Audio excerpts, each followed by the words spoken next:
Hello everyone. So our next topic is all about string related function.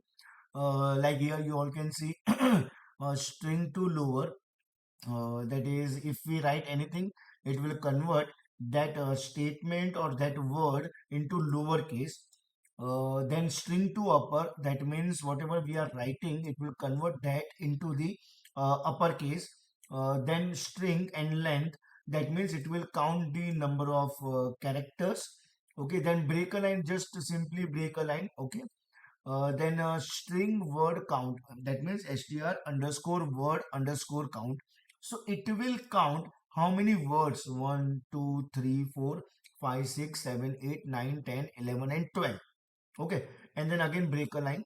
Then you see first, that means uppercase but only the first character.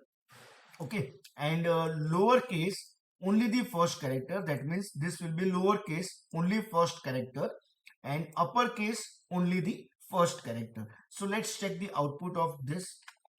Okay, and again one more time I'm repeating that make sure your XAMPP is running.